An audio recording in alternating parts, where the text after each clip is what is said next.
मेरे पूर्व सांसद जी ने, मैंने एमपी साहब ने, ब्लॉक डेवलपमेंट काउंसिल के चेयरमैन साहब ने, सरपंच साहब ने भी, एक मेरे पूर्व अभी एक सज्जन, उन्होंने भी विचार रखा, और वो एक बच्ची जो सिमरन मकबूल थी, उसने भी कुछ बातें कही हैं। मैं उस बात की चर्चा करूंगा।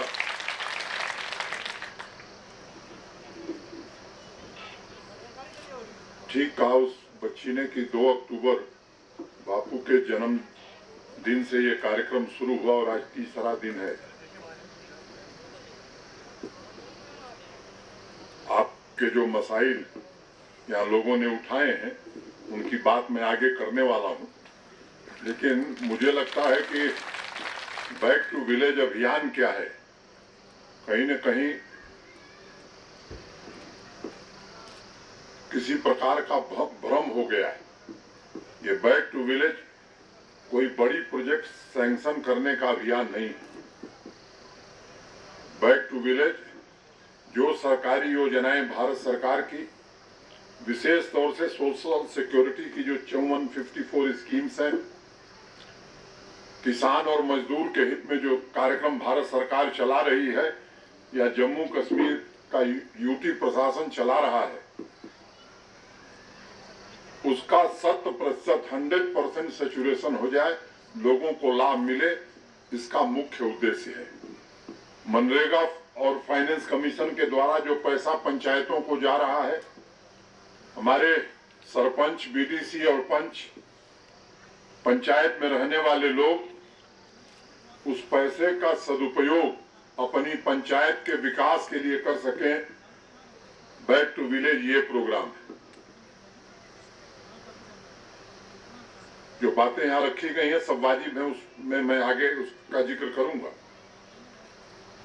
मुझे बताया गया, और मेरे पूर्व जब डिप्टी कमिश्नर बोल रहे थे, एमपी साहब भी बोल रहे थे, ये पाक सफक जमीन जिसे rice bowl of the valley कहा जाता है, मैं आप सबका इस्तकबाल करता हूं। स्थल गांव के, मुझे लगता है जब ये व्याख्या कर रहे थे, वो स्थल अस्तबल से बना है। अस्तबल हम लोगों का एक शब्द इस्तेमाल होता है, जहां हाथी रखे जाते हैं, तो ये स्थल उसी अस्तबल से बना है। मुझे पता है कि ये सूफी संतों की जमीन है। यह शेख नूरुद्दीन नूरानी और नंद ऋषि की पावन जमीन भी है। उनके अल्फाज के जो खुशबू है, उसे मैंने उसे यहाँ महसूस किया है आपकी जुबान से। और जब वो लिखते हैं कि वह मेरे साथ है और मैं उसके साथ हूँ, तो इसी नियत से यूटी प्रशासन आपके बीच आया है कि हम आपके साथ हैं और आप हमारे साथ हैं। ये बात मुझे लगता है कि ये जो वाक्य है, ये केवल दिल में हौसला नहीं बढ़ाता है, बल्कि आपसी रिश्ते की कशिश और भागीदारी की क्या अहमियत है, उसका भी एहसास दिलाता है, जिसको हमने यहाँ बैठ करके एहसास किया है। गांव की जो फिजा है, वो सीधे दिल में उतर जा रही है। और मुझे कैफी आजमी की वो पंक्तियां याद आती हैं कि मेरा बचपन भी साथ ले आया, गांव से जब भी आ गया कोई। तो मुझे भी लग रहा था कि शायद मैं अपने गांव के हिस्से में आकर के खड़ा हो गया।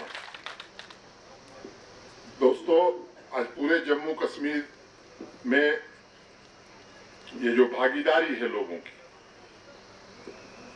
यही प्रेरणा है बैक टू विलेज की। जिस जन अभियान की चर्चा हो रही है, इसकी वजह भी यही है। और मैं मानता हूं कि ये तरक्की की जो मुहिम है, वो एक तकरीब की तरह, एक त्योहार की तरह पूरे जम्मू कश्मीर में हर पंचायत में मनाया जा रहा है। ये कोशिश हम सब ने प्रारंभ किया है। जन अभियान 20 से 21 दिन का चला है। इसका सारा क्रेडिट भी मैं खुद को या प्रशासन को नहीं देता हूं, आप सबको देता हूं, क्योंकि इस कार्यक्रम की जो नफीस है वो आपकी सक्रिय भागीदारी है। अभी यहाँ के डिप्टी कमिश्नर बोल रहे थे कि हमने 97% या 98% का लक्ष्य हासिल कर लिया है। मुझे लगता है ये हमारे लिए संतोष का विषय नहीं है। जो योजनाएं पहले से चल रही जिसमें हमें कुछ नहीं करना, जो जिनको लाभ मिलना चाहिए उन्हें लाभ मिले, लक्ष्य हमारा 100% होना चाहिए, ताकि जो पात्र व्यक्ति है, जो एलिजिबल व्यक्ति है, चाहे वो स्कॉलरशिप हो, पेंशन हो या और भी स्कीम्स हैं, उनका लाभ सबको मिले। मुझे लगता है कि ये लक्ष्य अगर हम प्राप्त कर सके तो हम गर्व से कह सकेंगे कि नहीं, कुलगाम एक ऐसा जिला है यूटी का जहां 100% लोगों को सैचुरेट कर दिया गया है। ये मेहनत कश लोगों की भी जमी है। पहले भी बैक टू विलेज हुआ है और अभी मेरे पूर्व जो लोग आपने अपनी बात कही, और इसलिए मैं इसको बार बार दोहरा रहा हूँ, बैक टू विलेज रोड कोई बड़ी रोड बनाने के लिए, ब्रिज बनाने के लिए या फ्लड रोकने के लिए नहीं। बैक टू विलेज की आत्मा प्रशासन, एडमिनिस्ट्रेशन और आप जनता की भागीदारी और एक साथ खड़े होकर के पंचायत और गांव के विकास में हम कैसे भागीदार हो सकते हैं, ये बैक टू विलेज की आत्मा है। और इसलिए मैं समझता हूं कि इस बात को हम सबको ध्यान में रखना चाहिए। अखबार में कल मैं एक पंचायत में था, वहां भी मैंने ये बात कही थी। कभी कभी अखबार में मैं खबर पढ़ता हूं कि बैक टू विलेज में कोई काम नहीं हुआ, लेकिन मैं आज जिम्मेदारी से बात कहना चाहता हूं कि बैक टू विलेज में एक नहीं अनेक काम हुए। कोई ऐसी पंचायत नहीं है जहां कम से कम 1-2 काम नहीं हुए। अगर कोई छूट गया होगा तो हमने कल भी कहा कि प्राथमिकता के आधार पर उस काम को पूरा करने का काम हम सब करेंगे। लेकिन मुझे लगता है कि जो काम हो रहे हैं, कल जिस पंचायत में मैं गया था वहां देख के मैं आश्चर्यचकित था, और कई नई बातें इस बार हम सब ने मिल करके तय की। जब रिव्यू मीटिंग हम सब कर रहे थे, पॉलिसी में क्या परिवर्तन किए जा सकते हैं इस पर विचार कर रहे थे, तो एग्रीकल्चर और हार्टिकल्चर के लिए मुख्य 3 बातें मेरे ध्यान में आई और हमने अपने अधिकारियों से, अफसरान से शेयर भी किया था। एक तो वायबल हो, स्टेबल हो और सस्टेनेबल। अगर एग्रीकल्चर और हार्टिकल्चर को इस दिशा में हम लेकर के आगे बढ़ेंगे तो मुझे लगता है कि खेती व्यवहारिक भी होगी, नियमित भी होगी, सतत भी होगी, क्योंकि कुलगांव के 85% लोगों की आजीविका इसी पर निर्भर है। तो अगर इस क्षेत्र में हम अगर परिवर्तन कर सके तो मुझे लगता है कि इस जिले के अधिकांश लोगों की तरक्की में हम सहायक हो सकेंगे। और इसीलिए किसान भाइयों को विशेष रूप से, जो हमारे एग्रीकल्चर, हार्टिकल्चर या एलाइड डिपार्टमेंट के लोग हैं, उनसे मैं विशेष रूप से अपेक्षा रखता हूं कि 4 मुख्य बातों पर ध्यान देने की जरूरत है और उसे हकीकत का जामा अगर हम पहना सके तो यहाँ की तकदीर और तस्वीर दोनों हम बदल पाएंगे। ये जन अभियान ये अनवरत चलने वाला, ये रुकने वाला नहीं, और इसके लिए एग्रीकल्चर से जुड़े कुछ खास मुद्दे हैं। और इन 4 बातों में जो पहली बात मुझे समझ में आती है, प्रोडक्टिविटी बढ़ाने के लिए मदद कैसे की जा सकती है, इस पर हम सतत प्रयत्न करेंगे। दूसरा, बेहतर इनपुट को कैसे सुनिश्चित किया जा सकता है, इसके लिए हमें काम करने की जरूरत है। टेक्नोलॉजी जिस तरह से बदल रही है, मुझे लगता है कि टेक्नोलॉजी, नवीनतम टेक्नोलॉजी का हम कितना अधिक उपयोग अपनी खेती के लिए कर सकते हैं, हार्टिकल्चर के लिए कर सकते हैं, एनिमल हस्बेंड्री के लिए कर सकते हैं, उससे हमें संपन्नता आएगी। और मुझे लगता है कि उसे फाइनली एग्जीक्यूट कैसे किया जाए, सैद्धांतिक रूप से बातें कहना और जमीन को उतारना। जब कई मित्र हमारे कह रहे थे कि हर साल फ्लड में गांव समाप्त हो जाता है, अभी जो इंजीनियर साहब जिस परियोजना का शुभारंभ हम करके आए, उनको हमने बुलाया था। हमने कहा भैया 5 करोड़ रुपए में अगर फ्लड खत्म हो जाए तो बताओ 5 करोड़ रुपया दे दिया जाता है। उन्होंने कहा नहीं साहब, इससे नहीं होने वाला है। और इसलिए मैं आपसे कहना चाहता हूं कि थोड़ा धैर्य रखिए।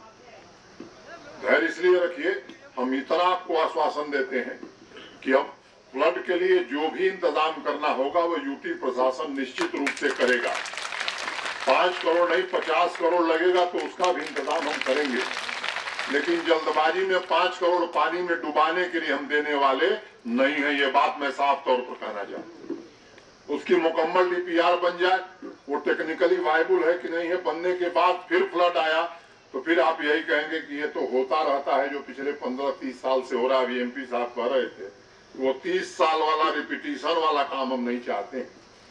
जो एक्सपर्ट्स हैं वो इसकी प्रोजेक्ट बनावे। भारत सरकार भी इस पर विशेष ध्यान दे रही है और हम आपको स्वस्थ करना चाहते हैं। लेकिन एक कठिनाई और है कि आज हम कह के जाएंगे और 3 महीने बाद शुरू हो जाएगा।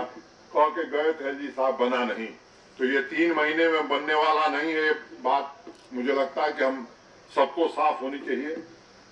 लोग आएंगे, टेक्निकल एक्सपर्ट्स आएंगे, मौके को देखेंगे, डिटेल प्रोजेक्ट रिपोर्ट बनाएंगे, फिर उसका सैंक्शन होगा। उसके बाद सरकार, वो मेरा काम नहीं है, आपका काम नहीं कि मुझे घर बनाना है, किसी को दे दिया कि ये लो पैसा और ईंटा जोड़ना शुरू कर दो। ईंट जोड़ना सरकारी काम है, उसका टेंडर होगा, फिर काम शुरू होगा।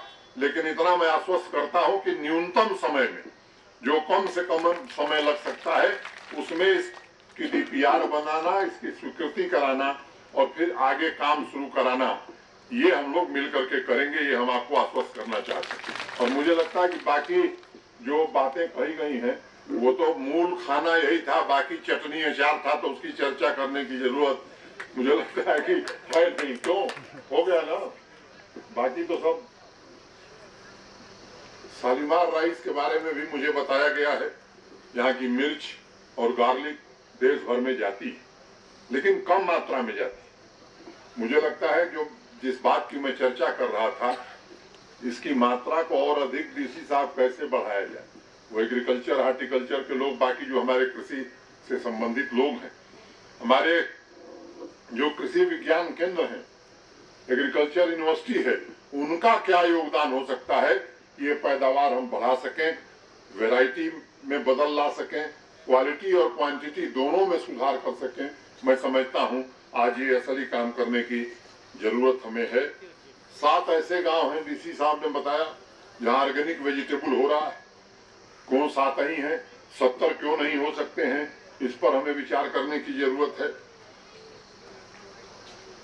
अभी आप सबको पता है कि जो लोग बिजनेस, ट्रेड और बाकी चीजों से जुड़े हैं, उनके लिए जम्मू कश्मीर प्रशासन ने एक फाइनेंशियल पैकेज की घोषणा की थी। उसमें कई प्रशासनिक निर्णय भी लिए गए हैं और हम आपको कहना चाहते हैं, मंडी और किसान के लिंक को मजबूत करना हमारी सर्वोच्च प्राथमिकता होगी और इस काम को हम आने वाले दिनों में तेज गति से करना चाहते हैं ताकि किसान का माल मंडी तक पहुंच सके। अभी देश के सम्मानीय प्रधानमंत्री जी ने जो अभी देश की संसद ने कानून पारित किया है, मैं किसी राजनीतिक बात की चर्चा नहीं करना चाहता, लेकिन मैं ईमानदारी से और जिम्मेदारी से बात कहना चाहता हूं कि किसानों के लिए एक क्रांतिकारी फैसला है जो देश की संसद ने अभी पारित किया है। आपका उत्पाद देश के किसी मंडी में बिक सकता है, ये कोई सामान्य फैसला नहीं है मित्रों। आपको ऑप्शंस अच्छे मिले, कीमतें आपको ज्यादा मिले। 17 सैटेलाइट मार्केट यहाँ हैं, जल्दी ही इसे हम 22 करने की कोशिश करेंगे और मैं उम्मीद करता हूं कि इसे शीघ्र परिणाम देकर के हम आपको दिखाएंगे। मैं आपसे एक बात जरूर बताना चाहता हूं, इस साल एग्रीकल्चर और हार्टिकल्चर, अभी मैं जब घूम रहा था तो एक आपके अधिकारी थे, कहे साहब बजट की कमी। मैं बताना चाहता हूं कि 1872 करोड़ रुपए इस बार यूटी ने दिया है, 1872 करोड़, और पिछली साल की तुलना में अगर हम देखें तो 680 करोड़ ज्यादा दिया। तो इस प्रशासन की मंशा को समझिए कि पिछले साल जो दिया था एग्रीकल्चर और हार्टिकल्चर में, उससे 682 करोड़ ज्यादा दिया गया है ताकि एग्रीकल्चर और हार्टिकल्चर में और काम, किसान और आगे बढ़ सके, उसकी आमदनी बढ़ सके। और जरूरत होगी तो मैं कहना चाहता हूं कि एग्रीकल्चर, हार्टिकल्चर और रिलाइड जो सेक्टर्स हैं, उनके लिए 2-4 हजार करोड़ रुपया भी लगेगा, तो भारत के प्रधानमंत्री से ला करके यहाँ लगाने का काम हम सब करेंगे। इसमें कोई कोताही हम करने वाले नहीं है, क्योंकि हम जानते हैं कि खुशियां इसी से आएंगी, तरक्की इसी से आएगी। फ्रूट ग्रोइंग एरिया भी है, नई इंडस्ट्रियल पॉलिसी मैं उम्मीद करता हूं कि इसी महीने में घोषित होने वाली, और मैं कह सकता हूं, मैंने उसे देखा, मैं कह सकता हूं कि देश के शायद किसी दूसरे राज्य की इंडस्ट्रियल पॉलिसी ऐसी हो। और उस पॉलिसी के आने के बाद मैं पूरी तरह से आश्वस्त हूं कि आने वाले 3 वर्षों में कम से कम 25,000 करोड़ का इन्वेस्टमेंट जम्मू कश्मीर में आएगा। At least 25,000 crore investment will come to J&K, और उसमें फूड प्रोसेसिंग की इंडस्ट्री हो, कोल्ड स्टोरेज हो, कोल्ड चेन हो, इसकी कमी नहीं रहने वाली है। इस दिशा में हम आगे बढ़ रहे हैं। कल मैं बांदीपुरा में था, एक नौजवान वहां मिला, बी कीपिंग का काम करता है, प्योर हनी, ऑर्गेनिक हनी बनाता है और उसकी डिमांड भी बहुत है। उसे मार्केट में सप्लाई करते हैं वो, और उन्होंने बड़े फख्र से बताया कि वो हर साल 8 लाख रुपया कमा लेते हैं। और ये भी कहा कि अपने गांव के कुछ नौजवानों को भी इसके साथ हम जोड़ रहे हैं। अगर वहां हो सकता है तो यहाँ क्यों नहीं हो सकता है? मुझे लगता है इस पर विचार करने की जरूरत है। मुझे उनके जज्बे को देख करके, एंटरप्रेन्योरशिप के जज्बे को देख करके मुझे तसल्ली हुई कि यहाँ के लोग वास्तव में कुछ करना चाहते हैं। और मेरी दिली ख्वाहिश है कि कुलगांव के हमारे नौजवान भाई भी इसी तरह के इनोवेटिव आइडियाज पर काम करें। और हम आपको भरोसा देते हैं कि अगर इस दिशा में आप आगे बढ़ेंगे तो पैसे की कमी नहीं होने दी जाएगी। जिस नौजवान को काम करने के लिए पैसा चाहिए, निश्चित रूप से प्रशासन की ओर से हम सब उपलब्ध कराएंगे। और इसीलिए बैक टू विलेज में एक कार्यक्रम हमने ये भी रखा है कि हर पंचायत में कम से कम 2 यूथ को हम आइडेंटिफाई करें, वो लड़का हो, लड़की हो, बच्चा हो, बच्ची हो, जो इंटरप्रेन्योर बनना चाहते हैं। और स्पेशल डेस्क हमने शुरू कराई है जम्मू कश्मीर बैंक में, जिससे उसे ऋण उपलब्ध कराया जा सके। यहाँ भी आज 2 लोग चिन्हित हो गए, डीसी साहब, मिल गया उनको पैसा।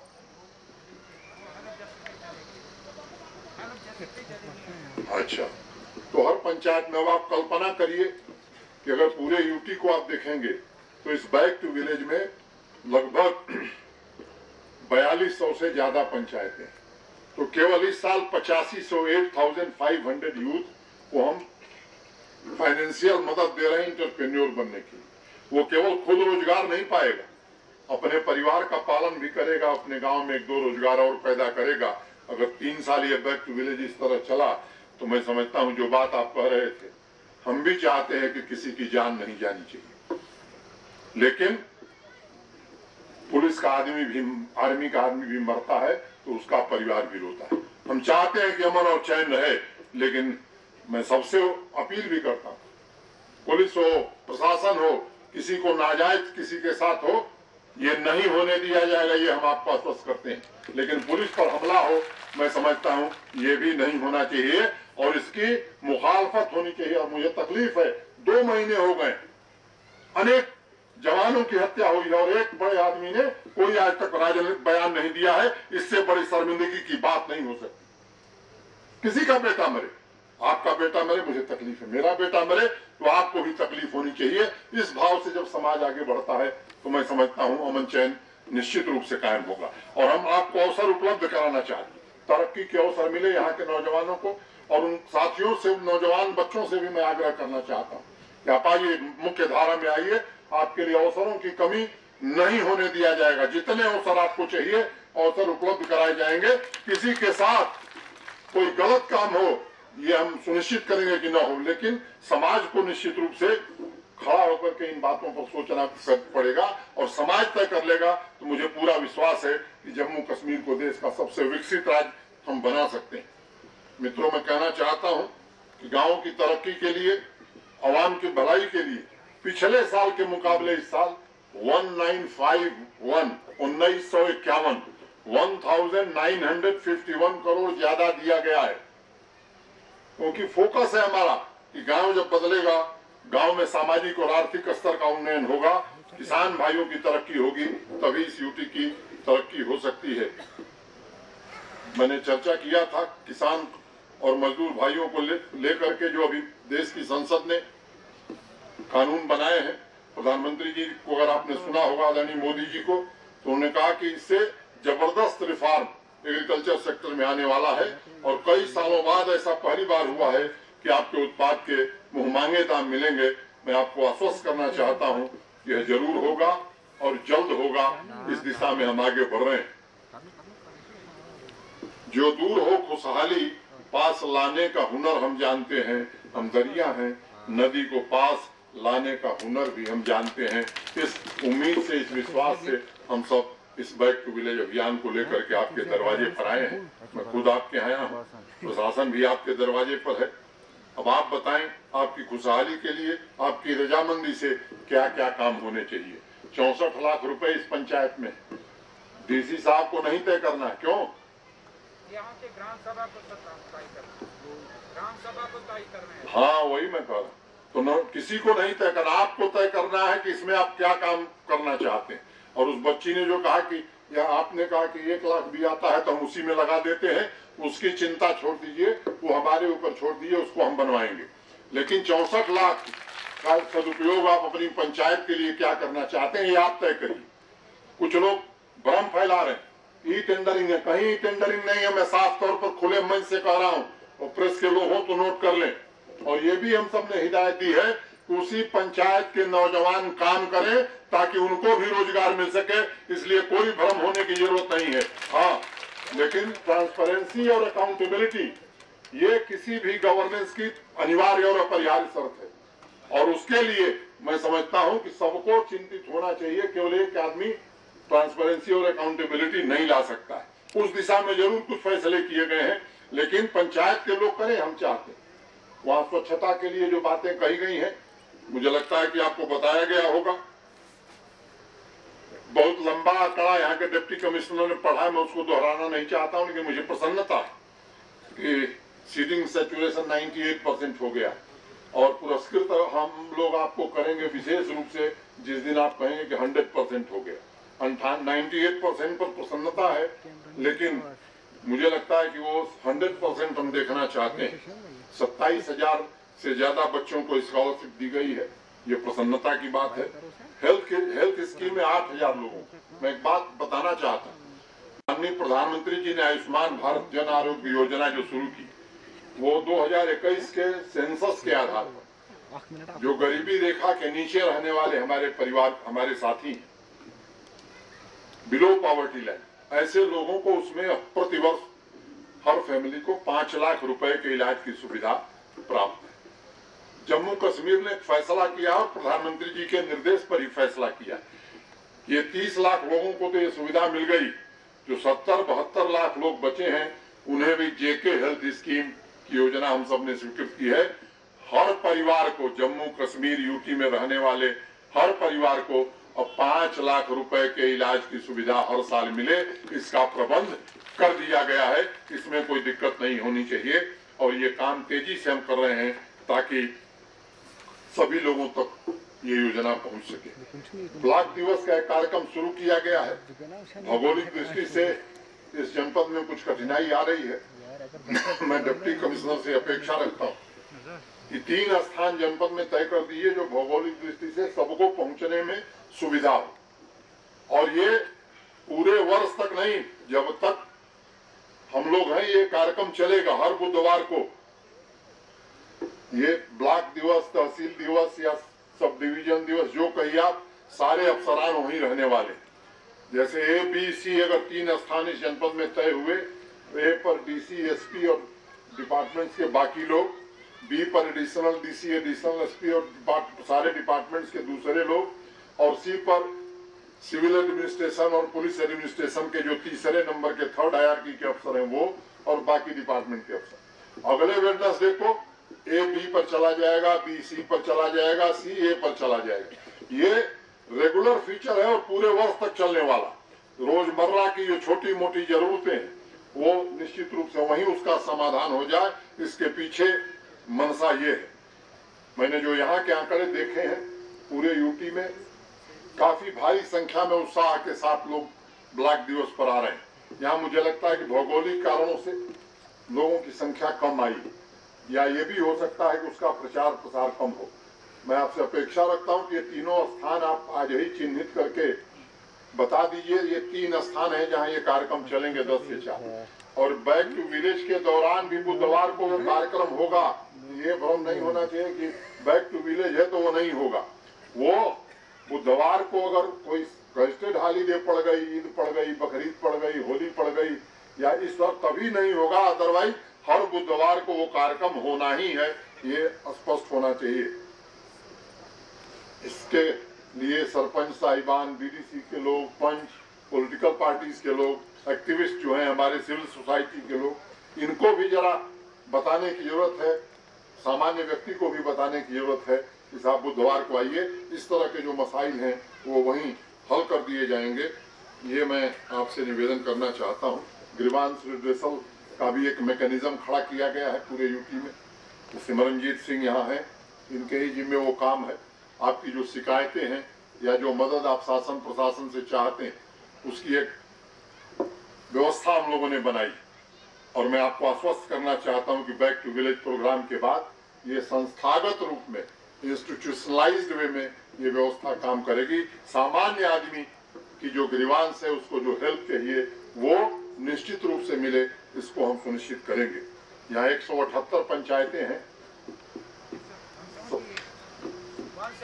वही 178 सब में एक काम हुआ है, दो कोई ऐसी पंचायत है जिसमें कुछ नहीं हुआ है? एक दो पंचायतें ऐसी हैं जहां कुछ और डिमांड्स पे एप्लीकेशन ऑफ कॉलेज। अरे वो बैक टू विलेज में कॉलेज थोड़े बनता है, मनरेगा, फाइनेंस कमीशन और जो आपको 2.5 करोड़ दिया गया था और भी 10 लाख दिया गया हर पंचायत, उसके काम हुए हैं कि नहीं?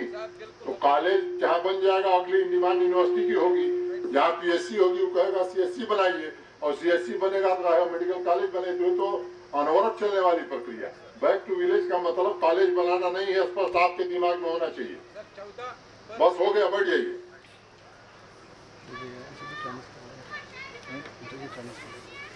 हम सब रोज बैठते हैं, चर्चा करते हैं और 4 मुख्य बिंदुओं पर मुझे लगता है कि कॉन्सेंसस सहमति हम सबके बीच बनी है। जम्मू कश्मीर प्रशासन में ग्रोथ को एक्सीलरेट कैसे किया जाए, इस पर हम काम करना चाहते हैं। जम्मू कश्मीर के हर व्यक्ति को सामाजिक और आर्थिक जो योजनाएं, उनका लाभ कैसे मिले, इसको लेकर के ये जन अभियान और ब्लॉक दिवस के कार्यक्रम किए जा रहे हैं। और तीसरा, आवाम और इलाकों में जो भी इम्बैलेंसेस हैं, रीजनल डिस्पैरिटी जिसको कह सकते हैं, इसको कैसे दूर किया जाए। अभी कुछ मित्र यहाँ बता रहे थे कि हमको उस पंचायत में होना चाहिए, उस ब्लॉक में होना चाहिए या उस तहसील में होना चाहिए। यहाँ कर दिया गया है हमारा कौन, एग्रीकल्चर का या हॉर्टिकल्चर का डिवीजन या फ्लड डिवीजन ये होना चाहिए, वो कर दिया गया है। ये केवल आपके साथ नहीं हुआ है, ये पूरे राज्य में या पूरे यूपी में इस तरह के अनेकानेक मसले हैं। हमारी दिक्कत ये है कि आज अगर इसको हम कर देंगे तो बाकी लोग मेरे सर का बाल लेके घर चले जाएंगे, और इसलिए हमने तय किया है कि इसकी एक व्यवस्था जो कानून के अंतर्गत हो सकती है, एक कमीशन बनाना जो इसकी जांच करे, अपनी रिपोर्ट दे कि कौन कौन सी पंचायतों की व्यवस्था ठीक नहीं है, जल्दी से जल्दी उसकी रिपोर्ट लेकर के तब एक ठीक प्रकार से ऐसे फैसले अगर पूरे यूपी में होंगे तो ना आपको शिकायत होगी न दूसरे को शिकायत होगी। मैं समझता हूँ ये बात जल्दी सप्ताह में हम लोग बैठ करके प्रशासनिक रूप से इसे तय करेंगे। कई प्रोजेक्ट यहाँ पूरी हुई है। आज एक का लोकार्पण मैंने उद्घाटन किया है, एक का शिलान्यास करवाया है। मैं वो फ्लड या इरिगेशन के लोगों से आग्रह करूंगा कि उस काम को अभी रोक दीजिए, और डीसी साहब आप उनको बता दिए कि उस काम को न करें, उसकी पूरी डिटेल प्रोजेक्ट रिपोर्ट बनाने दीजिए ताकि वो काम हो जाए। तो फिर कभी बाढ़ इन 2 पंचायत में ना आवे, ऐसी प्रोजेक्ट रिपोर्ट बनने दीजिए, तब काम शुरू हो। क्योंकि वो पता चला कि वो भी पैसा चला गया, कोई लाभ भी नहीं हुआ।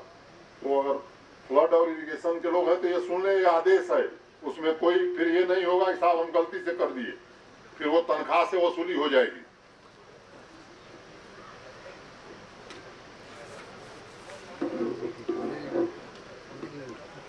बहुत सारी योजनाएं मैंने देखी हैं, जहाँ जाता हूँ तो 15 साल पहले शुरू हुई, अभी नहीं पूरी हुई।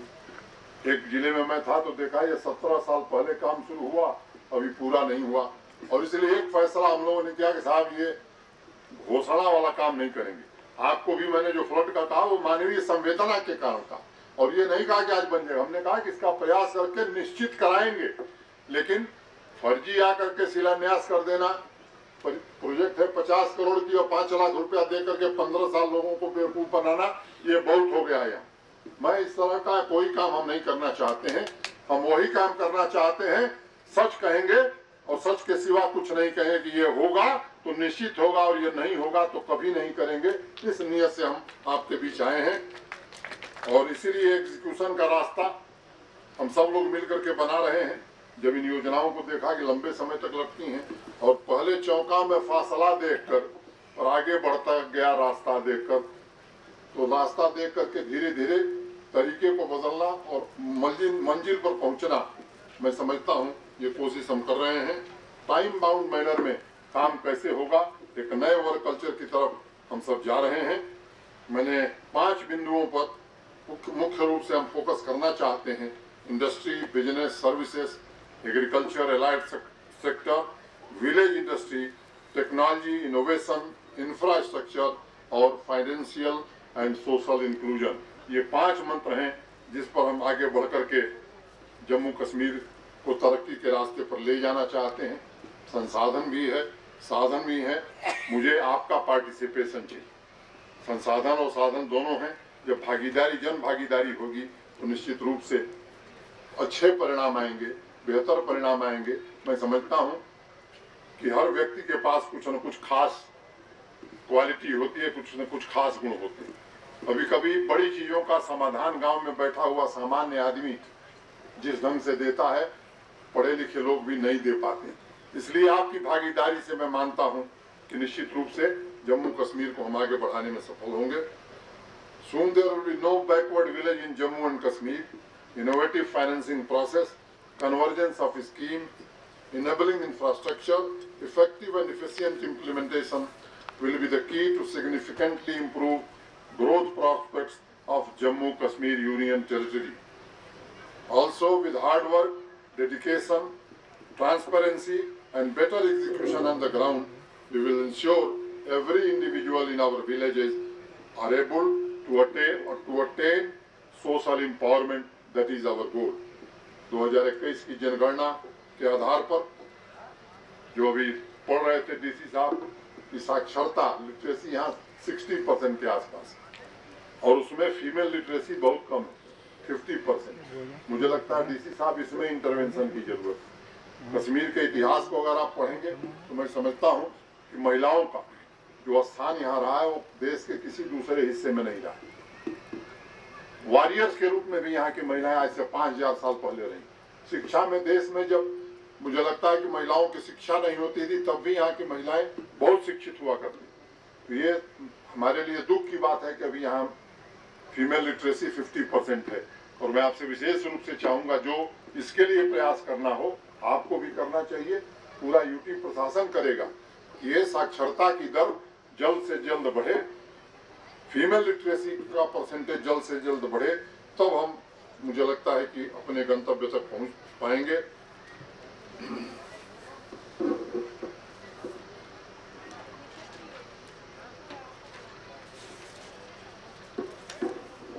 प्रशासन ने, आप लोगों ने बड़ी तारीफ की है प्रशासन की, अच्छे काम हुए। मैं भी आपके स्वर में स्वर मिलाता हूं। अब उस आंकड़े को मैं नहीं पढ़ूंगा जो पहले पढ़ा जा चुका है, नहीं तो अनावश्यक वो समय। हाँ, लेकिन 19 जो मेजर प्रोजेक्ट्स हैं वो पूरे हुए हैं, इसका जिक्र मैं जरूर करूंगा। यहाँ भी कुछ परियोजनाएं खत्म हुई हैं, लेकिन जो बचे हुए हैं, जो पूरे नहीं हुए, मेरी अपेक्षा होगी कि उसकी डेडलाइन तय करके जरूर हमको बता दिए कि ये कब पूरा हो जाएगा। उसमें आपको क्या मदद चाहिए ये भी आप जरूर बताइए, ताकि उस मदद को भी हम सुनिश्चित करें। कुलगाम और नूराबाद दोनों को कनेक्ट करने के लिए जो अभी ब्रिज या बहुत सा वाटर मैनेजमेंट का, वेस्ट मैनेजमेंट का एक प्रोजेक्ट इन्होंने भी कराया है।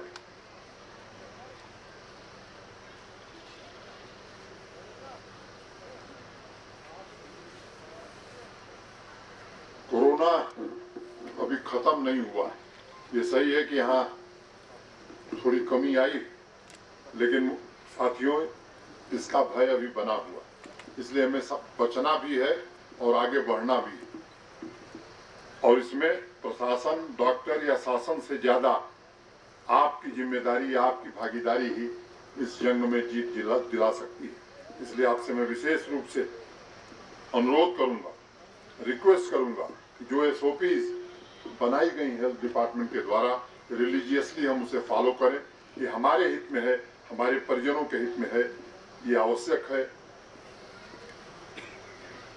4 बातों पर जो देश या दुनिया के अर्थशास्त्र के ज्ञाता हैं, इकोनॉमिस्ट, वो 4 बातों पर विशेष जोर देते हैं: लैंड, लेबर, मटेरियल और सर्विसेज। मैं आप सभी से गुजारिश करूंगा कि अवाम की तरक्की के लिए इस पर हम ध्यान दें। विकास के साथ साथ हम आपके दिल से तार भी जोड़ना चाहते हैं। यह जन अभियान में महसूस हो, इसलिए ये जन अभियान हम सब ने चलाया है। प्रशासन आपके दरवाजे पर है, आप प्रशासन के साथ हैं। हम सब मिलकर के इस अभियान को निश्चित रूप से सफल बनाएंगे।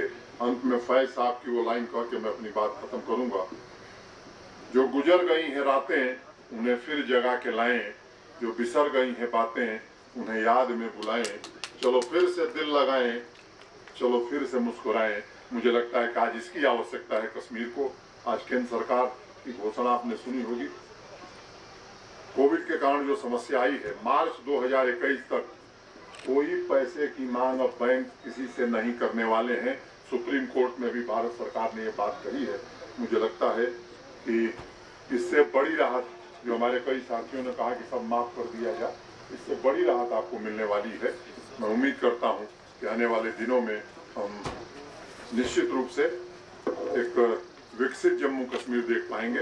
उस बच्ची को मैं फिर से धन्यवाद देता हूं, सिमरन मकबूल को, और ऐसी बच्चियां और हों इस पंचायत में और इस जनपद में, जिससे हम सबका सीना भी चौड़ा होगा और मस्तक भी ऊंचा उठेगा।